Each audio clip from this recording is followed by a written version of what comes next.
Hey guys, welcome to SST Hub. Myself Prathamesh Manyar, and today we will be learning power sharing. The key points in this chapter are the story of Belgium, the story of Sri Lanka, why power sharing is desirable, and forms of power sharing. Now, what is power sharing? Power sharing is the division of power amongst various levels of an institution. It is important so as to prevent the concentration of power. Today, we will be referring to two cases, one that of Belgium and second of Sri Lanka. We will see the different scenes in these countries and learn why it is important to share power. So without further ado, we will start with our first key point, that is the story of Belgium. Belgium is a small country in Europe with borders with Netherlands, France and Germany. It is smaller in area than the Indian state of Haryana. Its population is a little over of 1 crore, about half of the state of Haryana. Ethnic composition of Belgium is 59% live in Flemish region and speak Dutch, 40% live in Wallonia region and speak French. The remaining 1% of the population speak German. In the capital city of Brussels, the ethnic composition is 80% speak French and 20% speak Dutch. The minority French-speaking community was relatively rich and powerful. This was resented by the Dutch-speaking community who got the benefit of the economic development and education much later. The tension between two communities was much acuter in Brussels. Now you can see in the map of Belgium the ethnic composition which is marked by the shading. Now next we will study the accommodation in Belgium and how the Belgian leaders recognized the existence of regional differences and cultural diversities and managed. Between 1970 and 1993, they amended their constitution 4 times so as to work out an arrangement that would enable everyone to live together within the same country. Here are some of the elements of the Belgian model. Constitution prescribes that the number of Dutch and French-speaking ministers shall be equal in the central government. Many powers of the central government have been given to states government of the two of the regions of the country. Brussels has separated government in which both the communities have equal representation. Apart from the central and state government, there is a third kind of government, which is a community government. In Belgium, the leaders have realized that the unity of the country is possible only by respecting the feelings and interest of different communities and regions. Next, we have the story of Sri Lanka. It is a neighbor of India. They did not follow power sharing and decided to rule by majoritarianism. First, we'll study the geographical position. Sri Lanka is a small island in Asia, just a few kilometers on the southern coast of Tamil Nadu. It has a population about 2 crore people, about the same as in Haryana. The ethnic composition of Sri Lanka is very diverse.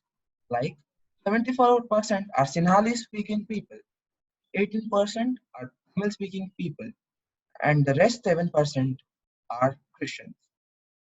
The Sinhala speakers practice Buddhist, and most of the Tamils are Hindus or Muslims. Unlike Belgium, the Sinhala leaders opted for majoritarianism, which means that a belief that only the majority community should rule a country and make laws for everyone, with total disregard to the wishes and needs of the minority.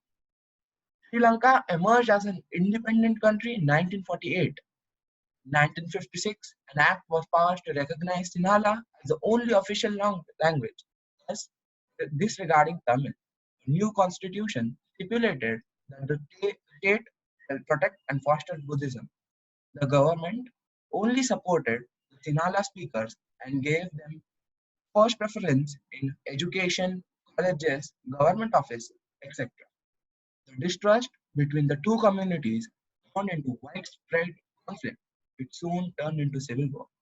The civil war caused a terrible setback to the social, cultural, and economic life of the country. So, the difference between these two models are Belgium, they adopted a policy of power sharing. They gave equal powers to all communities, minor or major, doesn't matter. Third, it solved the problem.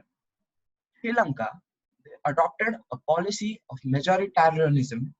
They gave preferences to the majority Sinhala group alone, disregarding the minority. It only increased their problems and resulted in a civil war. So, why is power sharing desirable? Firstly, two different sets of reasons can be given in favor of power sharing. Firstly, power sharing is good because it helps reduce the possibility of conflict between social groups. There is a second, deeper reason why power sharing is good for democracy.